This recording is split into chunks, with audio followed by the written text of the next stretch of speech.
มาพบมาพะกันอีกเช่นเคยในรายการปกิณกะแห่งธรรมะพะกันเป็นประจำทุกวันในเวลาเดียวกันนี้และก็ทางสถานีวิทยุแห่งนี้ทุกๆวันก่อนอื่นนั้นต้องขออนุโมทนาขอบใจต่อญาติโยมที่ติดตามฟังรายการนี้มาด้วยดีตลอดขอบใจนักขอบใจหลายๆต่อไปเราก็มาไหว้พระสวดมนต์เจริญจิตภาวนาภายในตัวเพื่อถวายเป็นพระพรชัยมงคลแด่สมเด็จพระเจ้าลูกเธอเจ้าฟ้าพัชรกิติยาภานะญาติโยมตั้งใจนะร่วมกันอะระหังสัมมาสัมพุทโธภคะวาพุทธังภคะวันตังอภิวาเทมิกราบพระพุทธสวากขาโตภคะวะตาธัมโมธัมมังนัมมัสสามิกราบพระธรรมสุปฏิปันโนภควโตสาวกสังโฆสังฆังนัมมามิกราบพระสงฆ์นะโมตัสสะภะคะวะโตอะระหะโตสัมมาสัมพุทธัสสะนะโมตัสสะภะคะวะโตอะระหะโตสัมมาสัมพุทธัสสะนะโมตัสสะภะคะวะโตอะระหะโตสัมมาสัมพุทธัสสะพุทธังสรณังคัจฉามิธัมมังสรณังคัจฉามิสังฆังสรณังคัจฉามิทุติยัมปิพุทธังสรณังคัจฉามิทุติยัมปิธัมมังสรณังคัจฉามิทุติยัมปิสังฆังสรณังคัจฉามิตติยัมปิพุทธังสรณังคัจฉามิตติยัมปิธัมมังสรณังคัจฉามิตติยัมปิสังฆังสรณังคัจฉามิอิติปิโสภะคะวะอะระหังสัมมาสัมพุทโธวิชชาจารณะสัมปันโนสุขโตโลกวิทูอนุตตโรปุริสัทธัมมสาลัทธิ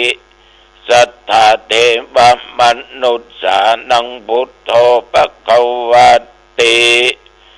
ยันดุนิมิตตังอวะมังคะลัญญา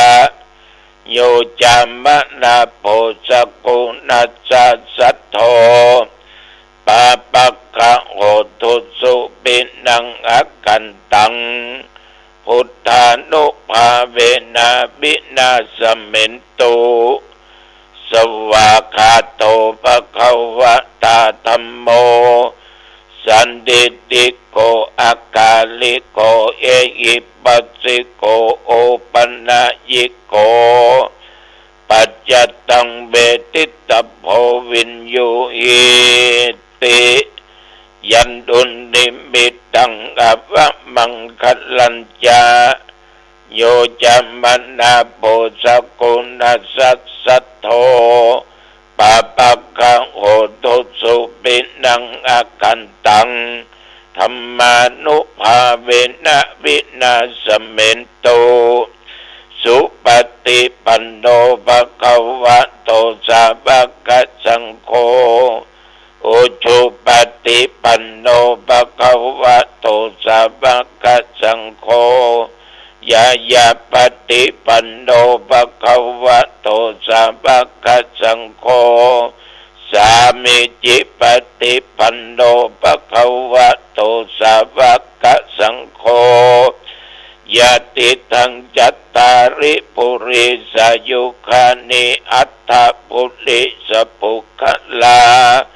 เอสะภะคะวะโตสาวกสังโฆอาอุนยโยภาอุนยโยทักเกนยโยอัญชลีกะระนิโยอนุตตัลลังปุญญเขตังโลกัสสาติ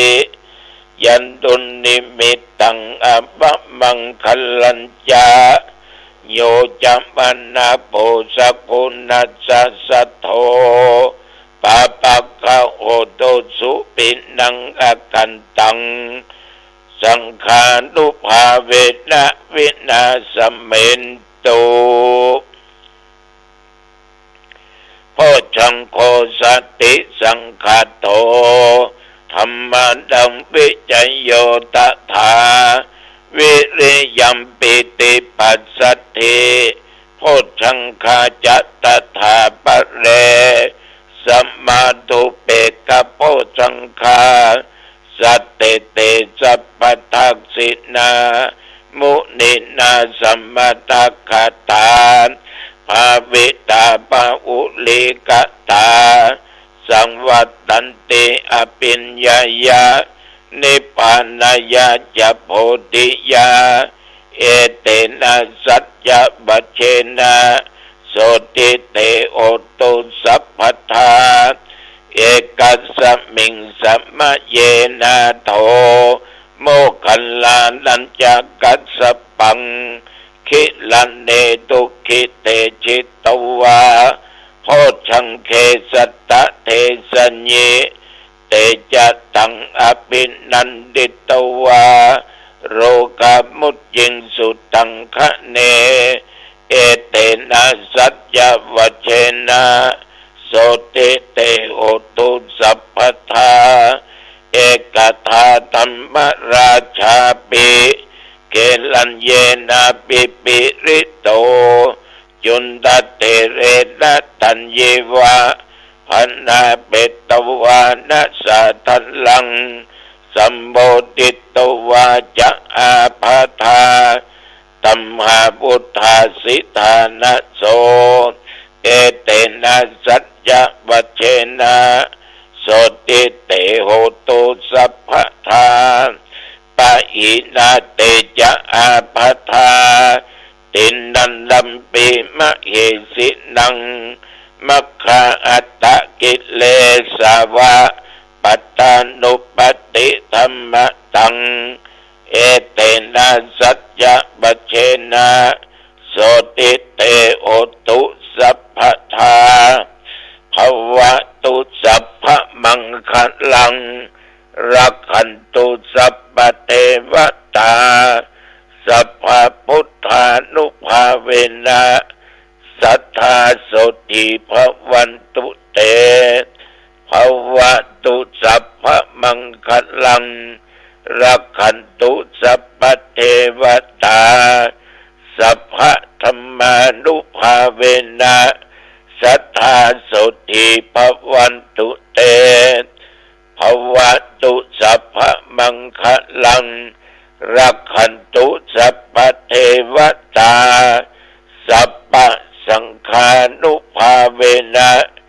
สัทธาโสติภวันตุเต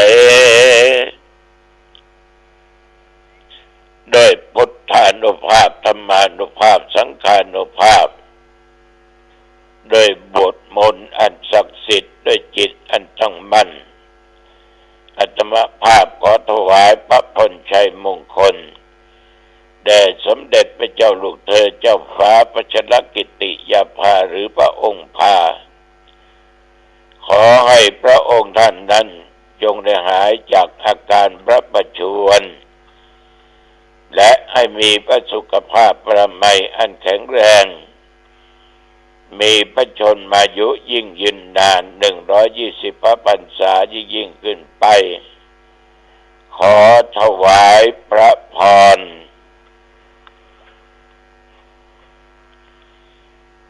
กรมอุตุเปิ้นเตือนอยู่ตลอดเนอะบอกอยู่ทุกเวลาระยะนี้ฟ้าฝนนี่มันตกหนักทุกภาคในประเทศไทยแม้แต่เชียงใหม่เอาก็ตกหนักเหมือนกันเป็นเช่นนี้ก็ให้ระมัดระวังน้ำท่วมน้ำหลากมันจะเกิดขึ้นกับเมื่อใดเอาบ่สามารถที่จะรู้ได้เหมือนกับพ่อแม่พี่น้องหลายหมู่บ้านหลายตำบลหลายอำเภอหลายจังหวัดได้ประสบภัยอย่างนี้ซึ่งภัยก็ไม่อยากให้มันเกิดขึ้นแต่มันเกิดขึ้นเกิดมาก็มีความเสียหายนักต้องระมัดระวังนับตั้งแต่ตะวันวามาจนถึงปัจจุบันบัดเดี๋ยวนี้เที่ยวหนองตองใกล้เคียงบ้านหนองตองตะวานี่ก็มีฝนตกฝนตกอยู่ตอนบ่ายแต่ว่านักก็นักแต่ว่านักก็พอให้พอดีเนี่ยนะทีนี้โยมทั้งหลายลมอย่างนั้นก็แห้งเป็นบางครั้งอุณหภูมิตะวันนี่ก็36ปัจจุบันนี่ก็ยังอยู่21องศาก็ระมัดระวังเนอะเชียงใหม่เขาก็หูข่าวหลายที่หลายทางละแต่เที่ยวน้ำตกกะอันยังกะนี่ถ้ามันหลั่งลงมานี่โอ้ลำบากก็ควรระมัดระวังไว้แต่ว่าตั้งแต่กินของงายเจ้ามาจนถึงปัจจุบันประเดี๋ยวนี้กินของงายเจ้าเมื่อตะวานี่ไปไหน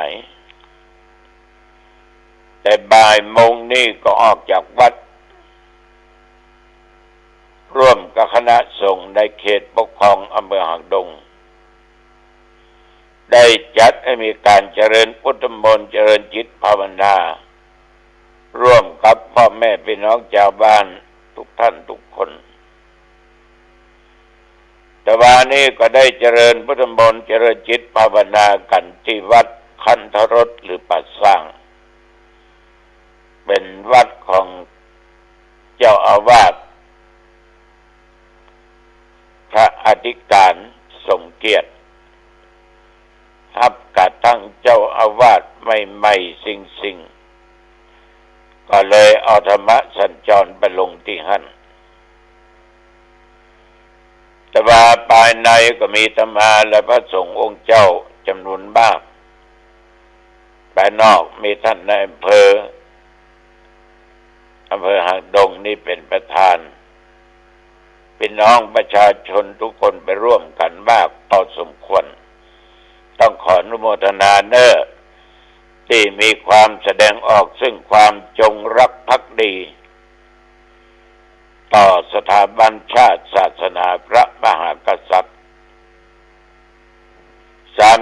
ถาบันจะยืนหยัดอยู่ได้นี่พอออกไม่ออกมันต้องเกิดจากมหามีความสมัครสมานสามัคคีกันถ้าแตกกันมาใดคัดกันมาใดก็จะล้มมาอั้นฉะนั้นขอรักษาความดีไว้เหมือนกับเกลือรักษาความเค็มตกเย็นมาอาตมาภาพก็ได้ออกจากวัดไปเทศน์ในงานข่าวดำที่แม่กะกาดเอาคนเฒ่าอายุได้100 ปีเป็นคนเฒ่าไม่ยิงบรรยากาศโดยรอบด้านก็ดีเยี่ยมเวลาเทศน์ก็มีคนตั้งอกตั้งใจฟังในตำบลนั่นนะป้าก็ตั้งอกตั้งใจฟังใช้เวลาเทศน์อยู่50 กว่านาทีก็จบเดี๋ยวก็เลยปิกว่าต้องขออนุโมทนาขอบใจต่อโยมเป็นอย่างมากที่ได้มีจิตเป็นบุญเป็นกุศลตั้งอกตั้งใจฟังธรรมจากอาตมาภาพคืนที่ผ่านมาท่านทั้งหลาย ในชีวิตของคนเราทุกวันเนี่ยการกินการว่าการอยู่การบนบานศาลกล่าวการทำนั้นทำนี้มันก็ยังมีอยู่ในโลกมนุษย์อาตมาก็ได้บอกข้อศีลนิยมเป็นประจำตั้งแต่ปานาเป็นต้นไปท่านทั้งหลายทุกชีวิตที่เกิดมาในโลกเนี่ยบอกว่าโยมและอาตมะและสัตว์เดรัจฉานมันก็กลัวเจ็บกลัวตายกลัวได้พัดพรากจากผัวจากเมียจากลูกจากเต้าของมันฉะนั้นเกิดมาเพื่อฆ่าเป็นสิ่งที่บดีแน่เพราะการฆ่าเป็นสิ่งที่มันบดีอย่างในสมัยก่อนนั้นมีพราหมณ์อยู่คนหนึ่งพราหมณ์คนนี้เป็นอาจารย์ใหญ่โลกชื่ออาจารย์ทิสาพโมกข์ต้นมีบริวารนักถึง500ใหญ่บริวารเนี่ย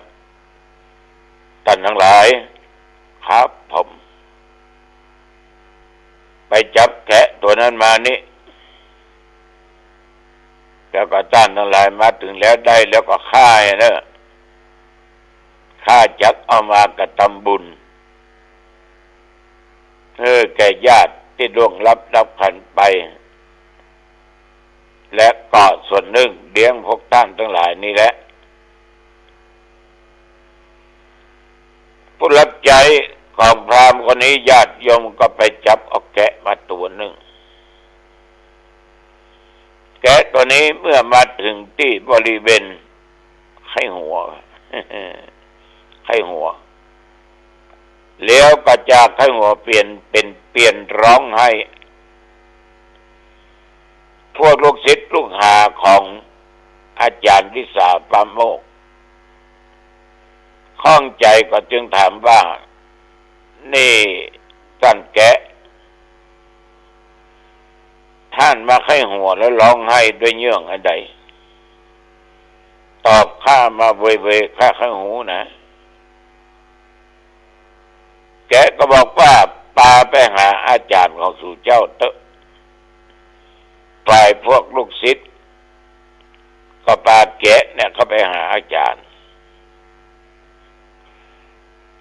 ก็จึงถามว่านี่ท่านทำไมถึงหัวเราะและร้องไห้โยมว่าแกะตัวนั้นตอบว่าจะได้แกะตัวนั้นก็ตอบไปว่าตาลในสมัยก่อนนั้นข้าเนี่ยก็เป็นอาจารย์ทิสาพโมกข์เหมือนกันก็ได้ฆ่าแกะตัวหนึ่งเพื่อทำบุญหรือหมู่ญาติพี่น้องที่ตายล่วงลับขันไปฉะนั้นโดยบาปด้วยกรรมที่ข้ากระทำจึงถูกตัดหัวเนี่ย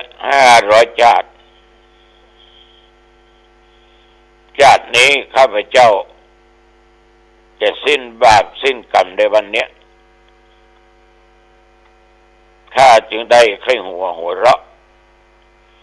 ตอนว่าการร้องไห้นั้นเพราะว่าเอ็นดูท่านทั้งหลายที่จะรับบาปรับกรรมมันก็ข้าพเจ้าเมื่อพราหมณ์ทิสาพโมกข์ได้ฟังก็ตกอกตกใจเลยญาติโยมจึงได้ประกาศออกไปว่าท่านทั้งหลายบัดต้องฆ่าแกะเนื้อแกะเจ้าจงสบายอกสบายใจเบาใจได้เถอะเฮานี้จะบักฆ่าท่านเป็นอันขาดสิ้นกรรมไปแกะตัวนี้ก็จึงตอบว่าท่านจะฆ่าก็ตามบักฆ่าก็ตามแต่ตัวข้าพเจ้าเนี่ยจะประโกนตายในวันนี้ตายแน่ต้องตายแน่ๆพราหมณ์ทิสาพโมกข์ โอ้เฮาทั้งหลายบ่ต้านตายง่ายๆหรอกสั่งเราหมู่ข้าใจทั้งหลายแกะตัวนี้ไปทิศไหนทิศใดก็ต้อยก้นกันดูแลอารักขาเตียวไปเตียวมาหันบนกำแพงเนี่ยเจ้ากำแพงวันอองตองเด้อหันใบไม้อ่อนก็ตั้งใจที่จะยื้อคอเนี่ยกินมาเกี๊ยวเป็นอาหารอร่อยพอดีญาติโยมเวลานั้นฟ้าผ่าลงมาเปี้ยงปัดโตแกะตัวนั้นคอขาดตายลูกคเทวดาที่อยู่หั่นก็บอกว่าการฆ่านะคนที่ถูกฆ่าเพื่อก็กลัวเพื่อก็เป็นทุกข์เพื่อก็เป็นลำบากฉะนั้นต่อไปขอยุดเรื่องการฆ่าอย่างพราหมณ์ที่สาปามลูกนี่ญาติโยมบักฆ่านะบักฆ่ากลัวบาปกลัวกรรมฉะนั้นเราจะหันได้ว่าระยะนี้ญาติโยมบวงสรวงเทพนั้นองค์นั้นองค์นี้บางครั้งบางคราวนะหัวหมู่เป็น20-30เป็นร้อยหัวก็มีไก่หมูกี่ตัวบวงสรวงกันไปบนบานศาลกลางมาก็ไปบวงสรวงระวังเนิ่จำบาปไม่ที่คนจำนะกรรมไม่ที่คนกระทำนะเอาหัวหมู108หัวเนอะดูไก่108คู่เนอะเลี้ยงคูไหว้ผีไหว้สางเป็นการสร้างบาปเพราะออกจากปากตัวเองว่าอยากต้องการได้หัวหมูละอันแล้วก็ไก่ละอันนี่นะโยมทั้งหลายตายครับแต่ละปีจะตายไปกี่ชีวิตก็โมฉะนั้นมันเป็นบาปมันเป็นกรรมอย่ากระทำสิ่งเหล่านี้เลยท่านทั้งหลายมันก็เป็นกรรมเป็นเวรนะมีคนหนึ่งเนี่ยใกล้จะตายห้องยังหมูเนี่ยเลี้ยงคูนี่ปะโตหมูจะเป็น100 กว่าหัวในที่สุดว่าสบายจะตายแสดงอาการกิริยามาเสี่ยงเหมือนหมูดิ้นรนเหมือนหมูระวังเด้อยมเด้อทำอย่างใดได้อย่างนั้นนะไม่ลืมเด้อวันที่7 กันยาเนี่ยที่จะถึงหน้าเนี่ยวันออกตองจะตานต้นเงินต้นทองและอาตมาภาพจะทำบุญอายุวัฒนะมงคลขอบใจตยมการจนาการทิยะกับพ่อแม่ญาติพี่น้องจะลงทานมาขอบใจนักขอบใจหลายๆเด้อทุกพ่อแม่พี่น้องทุกคนทุกแห่งเอาละวันนี้จะไปมาเป็นเวลาพอสมควรอายุวันโนสุขังพลังพบกันใหม่โอกาสหน้าเจริญพร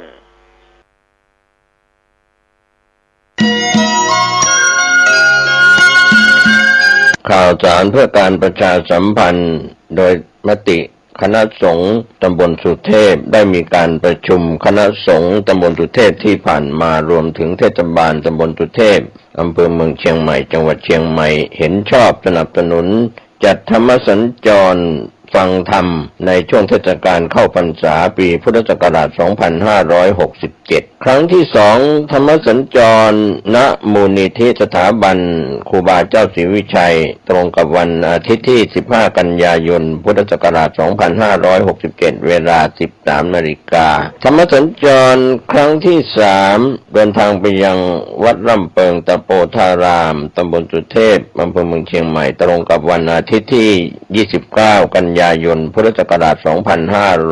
2567 เวลา 19 นาฬิกาฟังพระธรรมเทศนาหนึ่งกันก็เป็นมติคณะสงฆ์ตำบลสุเทพเทศบาลตำบลสุเทพอำเภอเมืองเชียงใหม่จังหวัดเชียงใหม่ธรรมสัญจรในช่วงเทศกาลเข้าพรรษา3 ครั้ง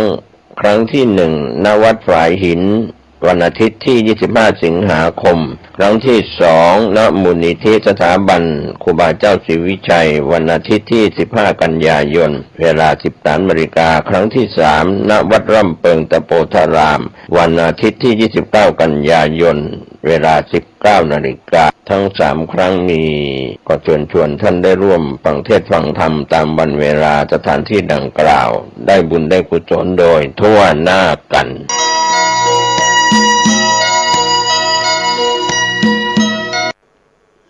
หากเราฝึกฝนจิตเราเป็นผู้รู้